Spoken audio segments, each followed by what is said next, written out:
창세기 8장 20절에서 22절까지 말씀입니다. 창세기 8장 20절에서 22절까지 말씀.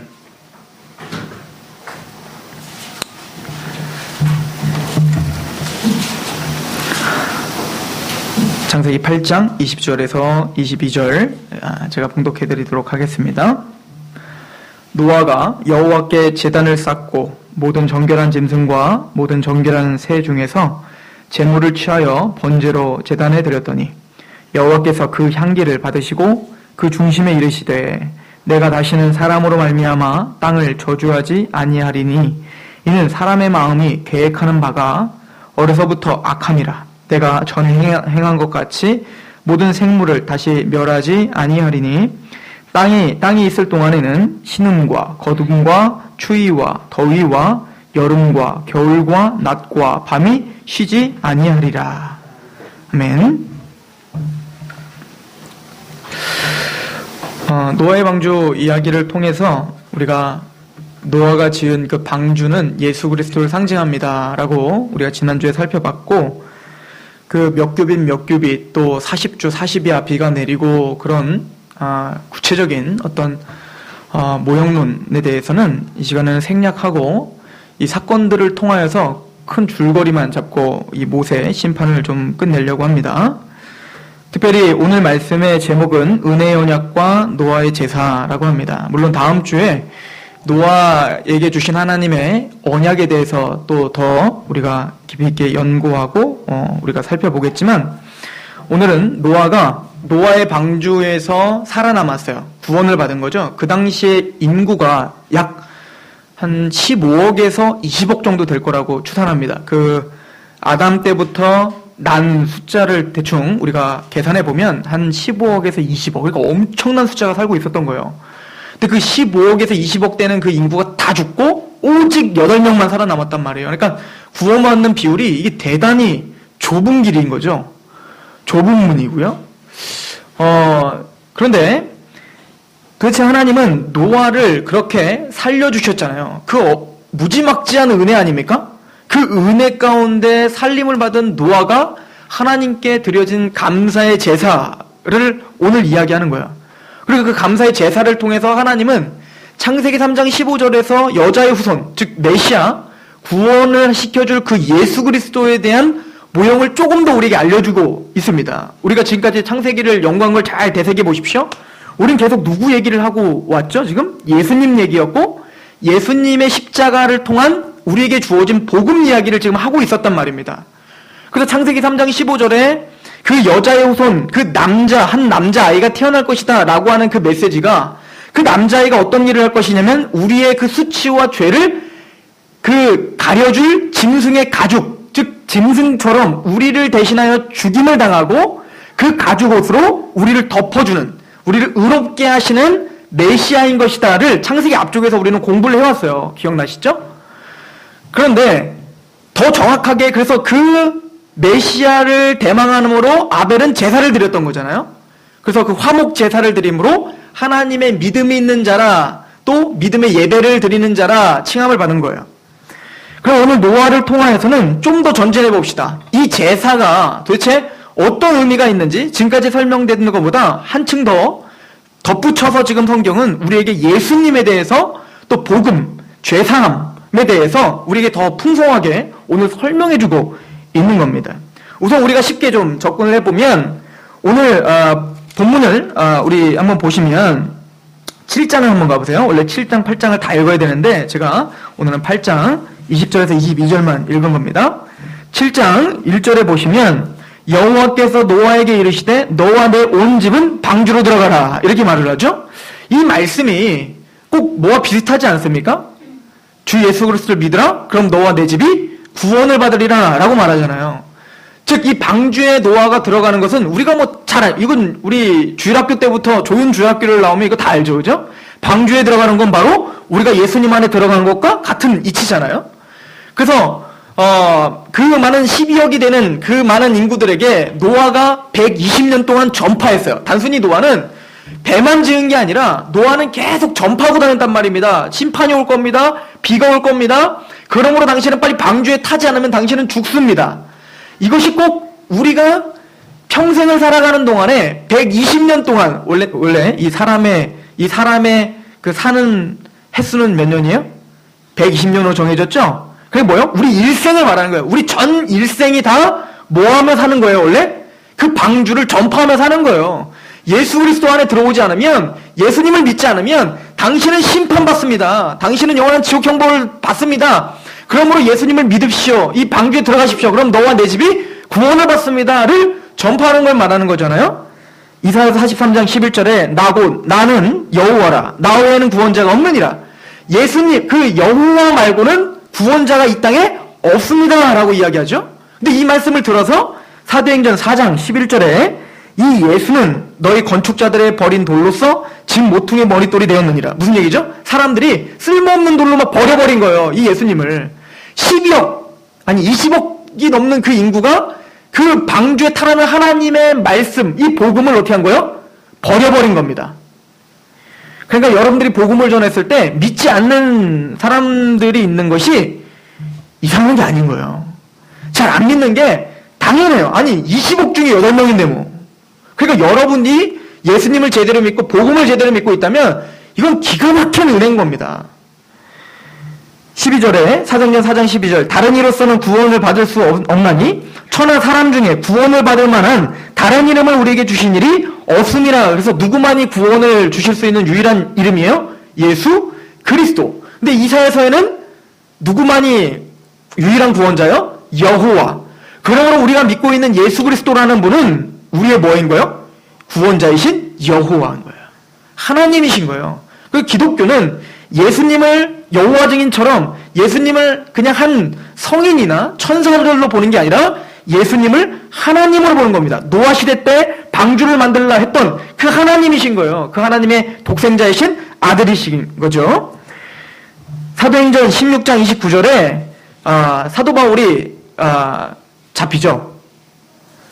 그때 하나님이 이 사도 바울이 기뻐하잖아요. 잡혔는데 옥에 갇혔는데 막 기뻐하고 찬양했더니 신라와 찬양을 했더니 갑자기 옥문이 막 흔들리고, 그죠? 옥토가 흔들리고 갑자기 옥문이 열려버리잖아요.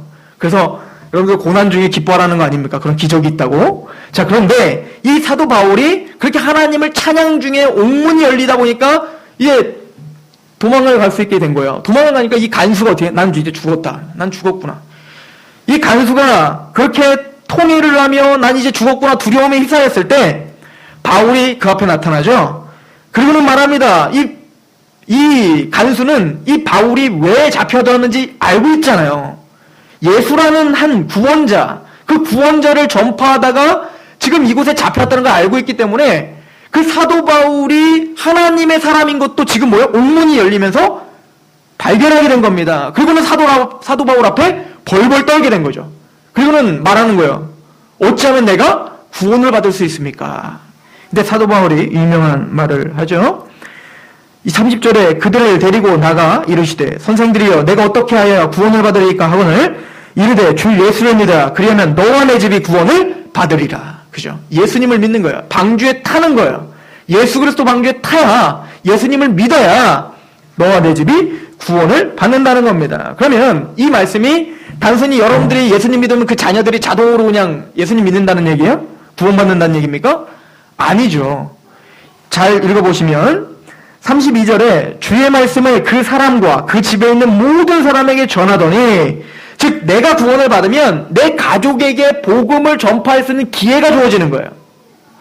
하나님은 그래서 나를 구원시킨 거죠.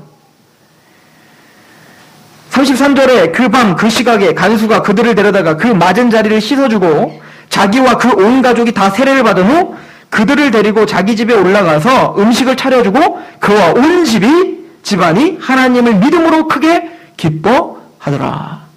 그러므로 너와 내 집이 구원을 얻는다는 것은 내가 복음을 들으면 그 복음이 뭔지를 알기 때문에 목숨을 걸고 어떻게 하는 거예요? 내 사랑하는 자들에게 복음을 전할 수밖에 없더라는 거죠. 복음을 전해서 하나님은 그들에게 뭐예요? 믿음을 주시고 세례를 받게 하시는 역사. 그래서 노아는 어떻게 한 겁니까? 아마 모르긴 몰라도 노아는 120년 동안 엄청나게 전했을 거예요. 방주를 지으면서 계속 전했을 것입니다. 그런데 고작 그 노아의 말을 듣고 믿었던 자는 그 식구들밖에 없더라라고 하는 거죠. 이것이 참으로 무서운 이야기인 겁니다. 그리고 하나님은 이런 현상, 이 노아 시대 때 20억이나 되는 인구 중에 8명이 구원을 받고 그들이 강팍하여 예수님을 믿지 않고 하나님의 말씀을 믿지 않은 이 현상이 마지막 때와 똑같다라고 이야기를 하고 있다는 것은 우리가 살아가는 시대가 바로 노아의 방주 시대와 똑같은 거예요. 우리는 지금 뭡니까? 그 예수 그리스도 구원의 방주를 전파하고 있고 우리 일생을 다해서 그리고 20억이나 되는, 즉 더 많은 우리 지금 살고 있는 현대 인구들이 그 예수님을 제대로 영접하지 않고 있더라는 겁니다. 그 말씀을 예수님이 하셨죠. 마태복음 24장 36절. 그러나 그날과 그때는 아무도 모르나니 하나님의 하늘의 천사들도 아들도 모르고 오직 아버지만 아시느니라. 예수님은 급작스럽게 갑자기 우리가 모르는 중에 주님은 갑자기 어느 때에 재림하실 것입니다. 둘 중에 하나요. 주님이 오시든지 우리가 주님한테 가든지 급작스럽게. 그죠? 37절 노아의 때와 같이 인자의 임함도 그러하니라. 개인적인 종말이든 우주적 종말이든 노아 시대 그 심판과 동일한 양상이 우리에게 지금 펼쳐지고 있는 거예요. 38절 홍수 전에 노아가 방주에 들어가던 날까지 사람들이 먹고 마시고 장가들고 시집가고 있으면서 홍수가 나서 그들을 다 멸하기까지 깨닫지 못하였으니 인자의 임함도 이와 같으니라. 무지하게, 얼마나 무지하냐면 먹고 마시고 여기에만 집착하며 사는 겁니다. 그리고 시집가고, 그죠? 주님 오늘 오셔서 나 장가 좀 가고 이런 거죠. 즉 우리가 지금 현실적으로 살아가고 있는 땅의 것을만 추구하다가 뭡니까? 하나님의 이 위험 있는 심판을 등한시 여기는 노아 시대와 오늘날 시대는 똑같습니다. 이런 상황에서 노아는 바로 하나님의 말씀을 전파하는 자였습니다. 베드로전서 1장 10절에 이 구원에 대하여는 너에게 임할 은혜를 예언하던 선지자들이 연구하고 부지런히 살펴서 이 선지자들에는 노아도 포함되어 있는 겁니다. 자기 속에 계신 그리스도의 영이 구약시대에도 누가 역사하셨어요? 그리스도의 영, 즉 예수님은 영으로 누구에게 역사하신 거예요? 노아에게 역사하셨고 아브라함, 모세, 이 구약의 모든 인물들이 다 예수님의 영으로 역사를 한 거예요. 그리스도의 영이 그 받으실 고난과 후에 받으실 영광을 미리 증언하여, 즉 십자가와 부활을 노아도 증언했고 또 뭡니까? 모세도 증언했다라고 하는 겁니다. 노아는 방주를 통해서 그 십자가와 부활을 증언했던 거예요. 그래서 여러분들 베드로전서 3장 18절은 난해 구절인데 여러분들 혹시 아시는 분들도 있을 거예요. 신천지나 이단에 빠진 분들은 이 구절을 대단히 어려워하는 구절이고 우리 정통 교회에서도 이 구절을 해석하는데 여러 가지 양상이 있어요. 카톨릭과 우리가 다른데 베드로전서 3장 18절이거든요. 오늘 이 말씀을 좀 결론 짓고 좀 갔으면 좋겠는데 너희가 제가 지난주에도 잠깐 언급을 했어요. 베드로전서 3장 18절 너희가 알거니와 너희 조상이 물려준 헛된 행실에서 대속함을 받은 것은 은이나 금이나 이게 지금 제가 잘못 찾아놨네요. 죄송합니다. 베드로전서 3장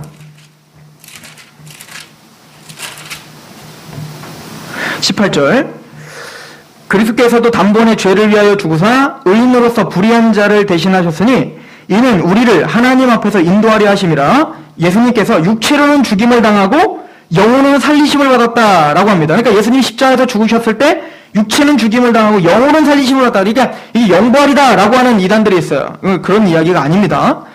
자, 영은 성령님의 능력으로 살리심을 받았다는 얘기예요. 그리고 이제 이게 어려운 구절인데 19절 그가 또한 영으로 가서 옥에 있는 영들에게 선포하시냐. 그러니까 지옥에 있는 사람들에게도 예수님은 영으로 내려가셔서 복음을 전파했다라고 이야기해요. 그래서 이걸 근거로 카톨릭은 연옥이라는 걸 맞는 거예요. 죽은 사람들에게도 주님이 영으로 가셔서 복음을 전해서 다시 구원받을 기회가 있다. 말도 안 되는 교리입니다.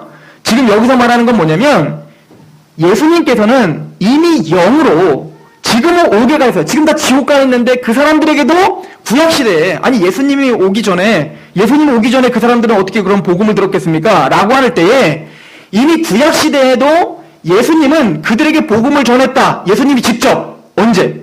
영으로 가서 옥에 있는 자들에게 이미 지금은 옥에 있지만 그때는 살아있었죠. 자, 누굴 말하는 겁니까? 20절 그들은 전에 노아의 날 방주를 준비할 동안 하나님이 오래 참고 기다리실 때에 복종하지 아니하시던 자들이라. 방주에서 물론을 알미야마 구원을 얻은 자가 몇 명뿐이니 겨우 8명. 그러니까 노아의 방주날 노아가 복음을 전했을 거 아니에요? 방주 타자 당신들 죽습니다 라고 하는 복음을 전했을 때 노아 혼자 전한 게 아니라 누가 함께 전했다는 거예요? 그리스도가 그리스도의 영과 함께, 그리스도의 영이 노아가 전파할 때 함께 전파했다는 거예요. 뭐를? 십자가와 부활을. 이게 아까 베드로전서 1장의 말씀인 거예요. 그러므로 우리가 결론을 짓는 건 뭐냐면 노아는 하나님의 십자가와 부활을 전파했던 복음의 사람이었다는 거죠. 복음의 선지자였다는 거예요. 누구와 함께? 그리스도의 영과, 즉 성령님과 함께 그렇게 복음을 전파했었다라고 하는 것을 볼 수가 있습니다. 그러면 우리는 이 말씀을 통해 우리가 바로 노아구나라는 걸 깨닫죠. 저와 여러분들이 해야 될 일은 맞아요. 믿는 빈도가 적을 수 있어요. 그러나 우리가 해야 될 일은 그럼에도 불구하고 때를 얻든지 못 얻든지 그리스도의 영과 함께 성령님과 함께 어떻게 하는 거예요? 복음을 전파하는 일을 해야 되는 겁니다. 방주를 지으며 우리의 삶을 통하여 하나님을 증명하시든 말을 통하여 하나님 앞에 복음을 전파하시든 우리의 삶은 항상 거기에 목적이 가 있어야 되는 겁니다. 또한 이런 노아의 삶은 하나님이 이런 노아의 삶을 통해서 하나님이 요구하시는 게 있더라는 겁니다. 그건 뭐냐면 항상 인내를 요구하십니다. 인내. 노아에게는 120년이라는 걸 인내, 여러분들 이게 쉬운 게 아니잖아요. 생각해 보세요. 여기 무슨 산이 있죠? 아무튼 무슨 산이 있어. 산에 올라가서 산에다가 여러분들 1년 동안만 배를 지으라고 해보세요. 1년 동안. 이게 말이 됩니까? 저기서는 비 올 테니까 1년 동안 이 서산 지역에 엄청난 홍수가 내려와서 여러분들 이제 다 멸망할 거니까 1년 동안만 배를 지라도 1년 동안도 우리는 못할걸요? 그죠? 첫날은 좀 할 거예요. 둘째 날도 좀 할 거라고요. 그러나 1년을 버티는 게 그렇게 쉬운 일이 아니에요. 근데 그 노아는 몇 년을 인내하게 해요? 120년을 인내하게 한단 말입니다. 얼마나 조롱했고 얼마나 사람들이 손가락질 했겠습니까? 그런데 더 저는 그 120년보다 더 인내가 필요했던 시기가 저는 노아가 다 졌어. 이제는 하나님 말씀대로 다 졌고 그 모든 조롱과 모든 핍박을 이겨서 다 짓고 거기에 봤던 이제 모든 동물들이 다 들어가고 이제 문도 닫히고 이제 뭐만 내리면 돼요? 비만 내리면 돼요. 내가 이 비를 내릴 거를 두고 얼마나 내가 이걸 보면서 내가 달려왔는지를 아느냐. 그러니까 우리는 그날을 비올 날을 바라보면서 우리는 그렇게 했던 것뿐이란 말입니다. 그건 좀 이겨낼 수 있어요. 근데 이제 할 게 없어요. 가만히 비만 오면 되는데 이제 비만 오면 되는데 비가 안 와. 7일 동안 비가 안 왔다라고 성경에 이야기하고 있지 않습니까? 창세기 7장 10절을 보세요. 7일 후에 홍수가 땅에 덮으니. 그러니까 이게 지금 쑥 지나가고 있지만 노아에게 이 7일은 700년 같았을 거란 말입니다. 지금 보세요. 비 올까봐 이제는 방주 위에 타서 이제 비 온다 그러고 딱 있는데 비가 안 오는 거예요. 그러니까 사람들이 거기 다 몰려들었겠죠. 야, 비 온다며. 다 됐다며. 방주는 다 젖었고 이제 모든 게 끝났는데 왜 비는 안 오냐? 그 7일이 정말 지옥 같았을 거란 말입니다. 근데 하나님은 그 7일을 기다리게 하시는 거예요. 여러분들 요셉은 어떻습니까? 요셉이 감옥에 가서도 하나님의 말씀대로 그렇게 하나님의 뜻대로 소망을 잃지 않고 있었죠. 그럴 때 술 맡은 관원장에게 좋은 예언을 해줬잖아요. 꿈을 해석해줘서. 그래서 이 요셉은 그에게 기대를 걸었단 말입니다. 가거든. 당신이 다시 복귀되거든. 나를 좀 기억해 주세요. 이제는 뭐 소망이 생겼죠? 이제는 될 거 아니에요. 이제는 술 맡은 관원장이라는 것은 왕을 항상 배우는 사람인 거예요. 그러니까 금방 이제 로비 된 거잖아요. 이 정도 로비면 어느 정도입니까? 그런데 이 술 맡은 관원장에 성경에 뭐라고 기록하냐면 40장 23절에 술 맡은 관원장이 요셉을 기억하지 못하고 그를 잊었더라. 예, 들어올 때 다르고 나갈 때 다르다고 완전히 요셉을 따먹어버린 거예요. 그리고 이거는 근데 하나님이 망각시켜버린 겁니다. 하나님이 까먹게 한 거예요. 그 이유는 딱 하나야.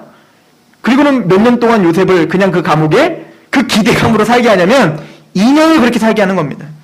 만 2년 후에 바로가 꿈을 꾼즉 자기가 나일강에 있었는데 즉 그 2년은 요셉에게 있어서는 정말 몸부림치는 거예요. 차라리 그런 소망이 안 보였다면 그런 소망이 안 보였다면 그냥 나 원래 이랬겠지라고 하나님 앞에 그래 살았겠지만 이제 될 거라고. 이제 얘가 이제 나 알려주면 난 이제 살아난다. 이런 소망이 있는데 그 소망을 주신 하나님이 몇 년을? 2년이나 거기서 그냥 무의미한 시간인 것처럼 보이는 시간을 보내게 하는 겁니다. 때론 저와 여러분들에게 노아처럼 또 요새처럼 살아가는 저와 여러분들에게 그런 인내의 시간이 필요할 때가 있어요. 하나님은 우리 인간적으로 바라볼 땐 그게 왜 필요합니까 도대체? 그냥 빨리빨리 그냥 딱 접고 문 닫자마자 갑자기 비 확 쏟아지고 그냥 막 그러면 얼마나 역동적이고 좋아요. 요새 그냥 딱 보내자마자 바로 그냥 복귀되고 막 이집트 총리되고 얼마나 좋아요. 하나님은 굳이 애타게 왜 2년을 기다리게 하냔 말입니다. 왜 여러분들에게 하나님이 그런 고난과 그런 인내의 시간을 허락하냔 말입니다. 몰라요. 저희 지혜로는 이해를 할 수가 없습니다. 그러나 하나님은 이렇게 말합니다. 로마서 5장 3절. 다만 이뿐 아니라 우리가 환난 중에도 즐거워하나니 이는 환난은 인내를, 인내는 연단은, 연단은 소망을 이룬다. 이게 하나님의 뜻이래요. 하나님의 백성들에게 인내의 시간을 허락하는 것은 그것을 통해서 하나님이 지금 값진 무엇인가를 하고 계신다는 거예요.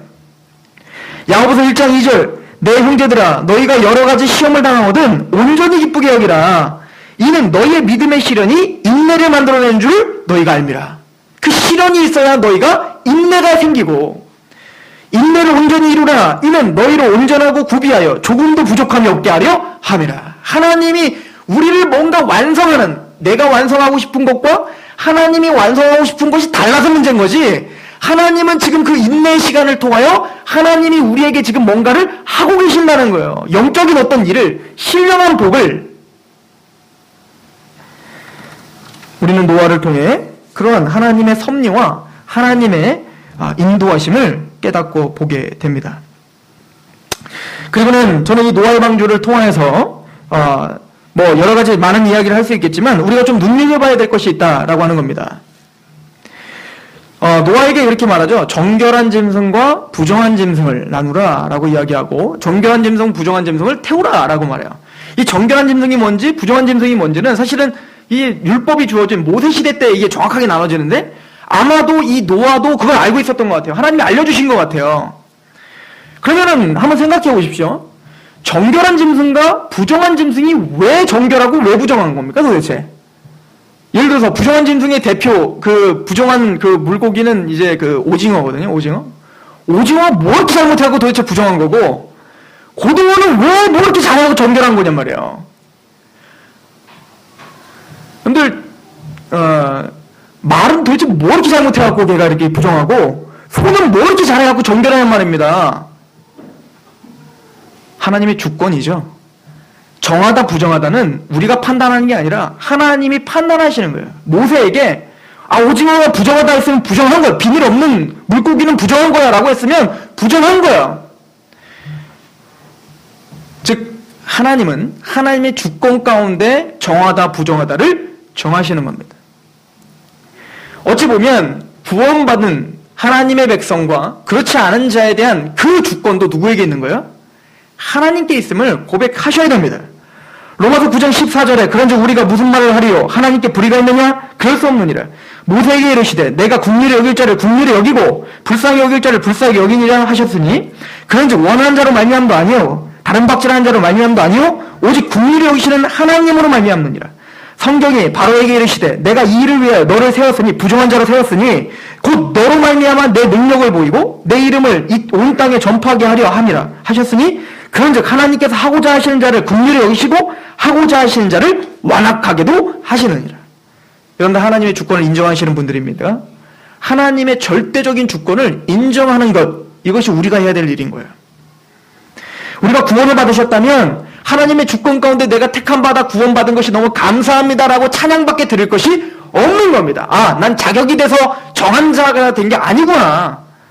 내가 뭔가 잘나서가 아니라 하나님의 주권과 하나님의 은혜와 하나님의 강권적인 그 불가능적인 은혜가 나를 끌고 간 것뿐이구나. 이 하나님의 주권에 순복하는 저와 여러분 되길 소망합니다. 그런데 이 부정한 짐승과 정한 짐승을 통해서 하나님이 진짜 우리에게 하고 싶은 복음의 이야기가 있어요. 뭐냐면 하나님은 정한 짐승과 부정한 짐승을 같이 태웁니다. 그죠? 방주에 같이 태워. 부정하다고 해서 다 빠뜨려 죽이는 게 아니고 부정한 짐승들도 다 태워서 어떻게 해요? 살리더라는 거예요. 그리고 너무 재밌는 건 이 노아의 방주가 다 끝난 다음에 이제는 부정한 짐승, 정한 짐승 쫙 나오잖아요. 사는데 그것 중에 뭐만 뽑아가지고 하나님께 희생제물을 드리죠? 정한 짐승을 하나님께 희생제물 드리더라 라고 하는 거예요. 그러면 이 부정한 짐승은 뭐예요 도대체? 부정한 짐승은 뭡니까? 이 정한 짐승의 희생을 통해서 살아난 거예요. 이해가세요? 은혜죠. 부정한 짐승에게는 은혜인 거예요. 생각해 보십시오. 희생 하나 드리지 않고 그냥 방주에 탔을 뿐이에요. 하나님이 불러서 사자가 하나님이 불러갖고 탔는데 또 부정한 짐승들이 탔는데 걔네들은 그냥 살아나더라는 거예요. 그런데 그 중에서 뭡니까? 그럼 부정한 짐승 중에서 좀 죽이든지 그게 아니라 하나님은 누구를 잡아 죽이라는 거예요? 정한 짐승에서 잡아서 어떻게 하는 거예요? 하나님께 흠양하는 제사를 드리라는 겁니다. 이게 복음이죠. 부정한 저와 여러분들이 어떻게 방주에 탈 수 있습니까? 바로 정하신 유일하게 정결하신 예수 그리스도가 우리를 대신해서 죽으셔서 우리가 구원받은 거 아닙니까? 하나님은 그 노아의 그 제사를 통하여 그 십자가의 은혜가 뭐고 우리가 방주에 타서 예수님께 구원받는다는 이야기가 뭔지를 말해주고 있는 겁니다. 노아가 의인이요 당대 완전한 자임은 바로 하나님의 은혜 가운데였다. 또 노아와 그 가족들이 방주에 탄 것은 봐라 이 부정한 자들도 부정한 짐승도 탄다. 즉 너희들은 부정한 자라는 거죠. 오직 유일하게 정결하고 거룩하신 분 오직 한 분이에요. 바로 여호와입니다. 그래서 여호와 외에는 구원자 있을 수 없는 거예요. 그래서 여호와이신 예수님이신 정결한 예수님이신 그분이 자기가 제물이 되셔서 우리를 대신해서 희생하시고 우리가 살아나는 거예요. 이게 복음입니다. 노아가 전파해야 될 복음, 우리가 전파해야 될 복음이 여기 있는 거예요. 십자가입니다. 예, 맞아요. 우리는 빠져 죽어야 됩니다. 애국 군대처럼 빠져 죽어야 됩니다. 또 그 15억이나 되는 20억이나 되는 부정한 자가 낙인 찍히고 죽어야 되는 그 사람들처럼 우리도 다 죽어야 됩니다. 그런데 정결하신 예수 그리스도가 죽으심으로 내가 다시 살아났습니다를 고백하는 거예요. 그래서 우린 예배드리는 거 아닙니까? 그래서 노아가 그 구원의 감격을 갖고 제일 먼저 했던 게 뭐예요? 제사를 하나님께 올려드리더라 라고 하는 거죠. 즉 하나님 앞에 감사와 감격을 갖고 예배를 드리더라 라고 하는 거죠. 근데 제가 이거 몇 번 설명했죠. 이 제사를 보면 이 예배를 보면 우리가 어떤 태도로 예배를 드려야 되는지 우리는 볼 수 있단 말입니다. 노아 보세요. 하나님이 정결한 짐승 중에 하나님이 어떻게 해요? 취해서 새나 짐승들을 취해서 제사를 드리라고 했단 말이죠. 그러면 그 정결한 짐승은 누가 준비해 주셨다라고 성경이 이야기합니까? 하나님인 거예요. 창세기 7장 보세요. 창세기 7장 2절에 심판이 오기 전에 주님이 뭐라고 명령합니까? 너는 모든 정결한 짐승은 암수 7씩, 부정한 것은 암수 2씩. 하나님은 미리 뭘 확보해놔요? 정결한 짐승을 더 많이 확보해요. 이건 정결한 짐승이 깨끗하고 좋고 착하고 그래서 더 많이 확보하는 게 아니라 정결한 모든 새와 정결한 모든 짐승들은 다 그 중에서 빼서 어떻게 해야 돼요? 제사를 드려야 되기 때문에 더 많이 확보해 놓은 거란 말입니다. 이거 노아가 확보한 거 아니에요. 여러분들 노아의 방주 읽어보셨죠? 노아가 이 제사 정결한 짐승을 잡기 위해서 아프리카까지 가고 막 두들기면서 다 데려온 게 아니고 노아는 노아의 방주를 딱 해놓고 딱 열어놨더니 갑자기 저 아프리카부터 그때 뭐 이런 오데르고 이런 게 아니었긴 하지만 저 멀리 있던 모든 동물들이 지들이 알아서 와서 들어간 거예요.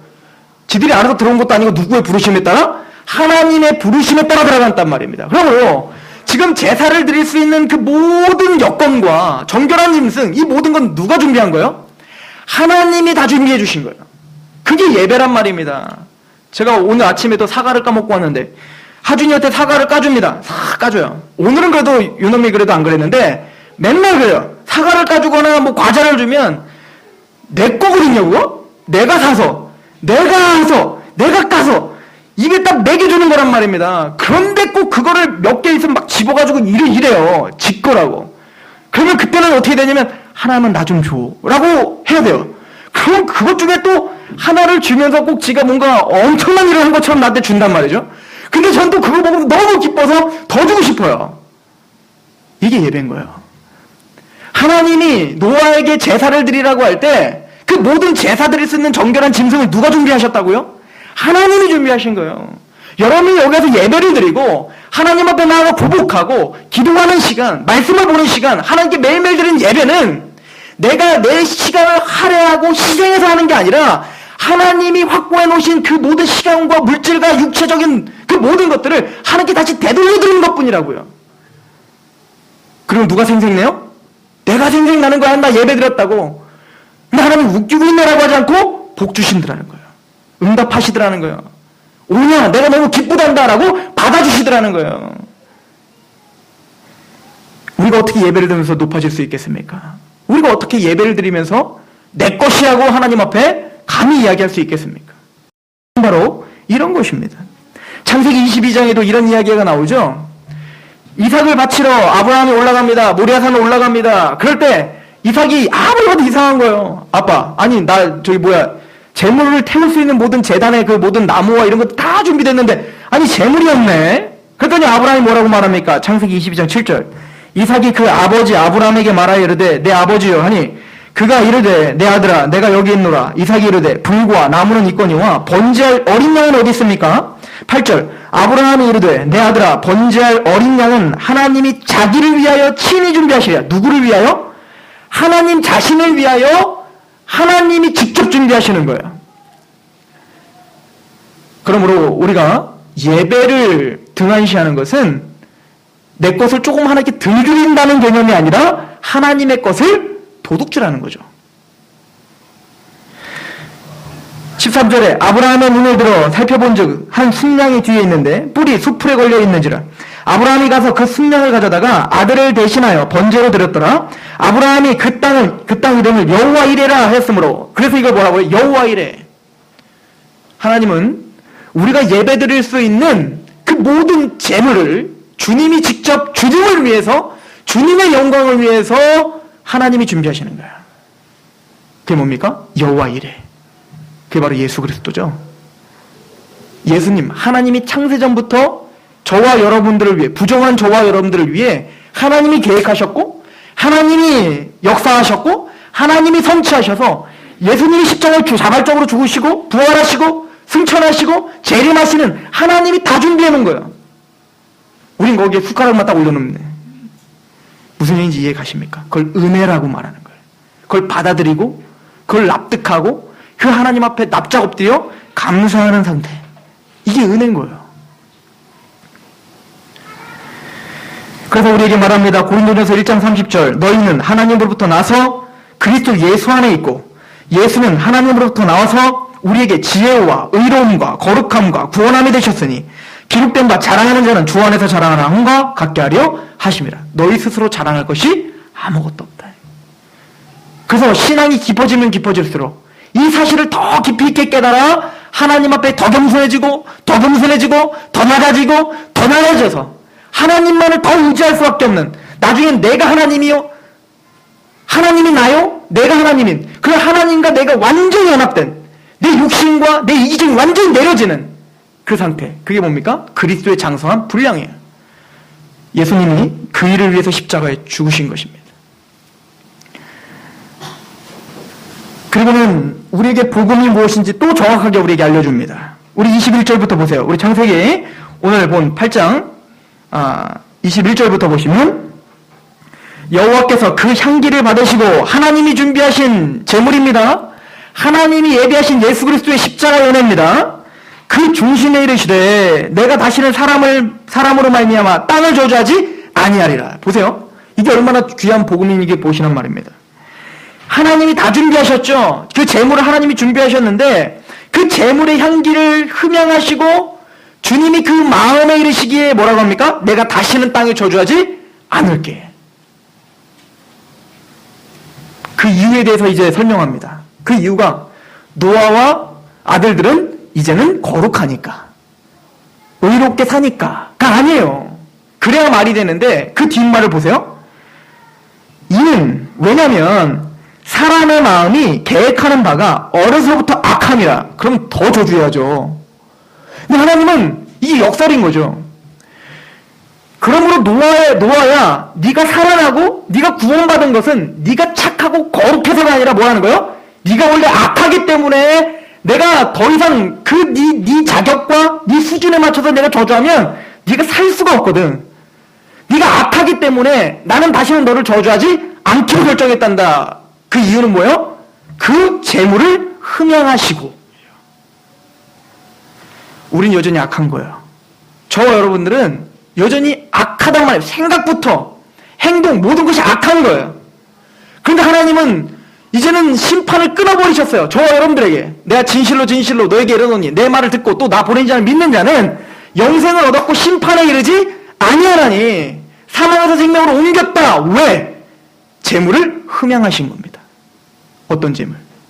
하나님이 준비하시고 하나님이 계획하시고 하나님이 이루시고 완성하신 십자가의 재물을 흠양하시고 우리를 어떻게 한 거예요? 저주에서 끊어버리신 거예요. 이게 복음이죠. 하나님은 창세전부터 에베소서 1장 4절에 창세전에 그리스도 안에서 우리를 택하사 흠이 없고 거룩하게 하시려고 이 말씀을 스스로 하신 약속을 이루시기 위해 부정한 우리를 노아의 방주에 태우시고 정결한 짐승을 잡아서 죽이신 거예요. 노아는 이 복음을 전했던 것입니다. 성경 전체는 바로 이 복음을 전파했던 것입니다. 베드로전서 1장 12절 이 섬긴 바가 자기를 위한 것이 아니요 너희를 위한 것임이 계시로 알게 되었으니 이것은 하늘로부터 보내신 성령을 힘입어 복음을 전하는 자들로 이제 너희에게 알린 것이요 천사들도 살펴보기를 원하는 것이라. 이 십자가의 은혜의 복음, 이 은혜의 복음은 천사들도 지금 감격하고 있는 복음이에요. 기가 막히구나. 하나님의 지혜가 정말 우리가 상상할 수 없구나. 하나님의 은혜가, 하나님의 사랑이 상상할 수 없구나. 그게 저와 여러분들이 갖고 있는 은혜의 복음인 것입니다. 여러분들 120년 동안 방주를 짓고 7일 동안 인내하며 그렇게 하나님의 복음을 전파했던 노아, 여러분들은 어떻습니까? 우리의 인생 속에 무엇을 자랑하며 무엇을 증거하며 사시겠습니까? 기도하겠습니다. 아버지 하나님 너무나 감사합니다. 노아의 방주를 통하여서 어떻게 노아가 어떤 태도로 복음을 전하였고 어떻게 예배자가 되었으며 또 그 복음을 어떻게 자랑했는지를 우리가 상고해 봅니다. 주여, 그 은혜 가운데 살고 있는 우리, 특별히 노아는 예수 그리스도를 눈으로 명확하게 보지 못했지만 이제 우리는 그 십자가와 부활을 직접 보는 자들입니다. 아버지여, 그 은혜와 그 감사와 감격을 갖고 오늘 하루 살아가게 하시옵소서. 일주일을 하나님의 그 복음 증거자로 살아가게 하옵소서. 우리의 삶을 통해, 우리의 말투를 통해, 우리의 행실을 통해, 우리의 표정을 통해, 우리의 복음 전파를 통해 하나님만 영화롭게 되어주시옵소서. 예수 그리스도의 이름으로 감사하며 기도합니다. 아멘. 우리 찬양합시다.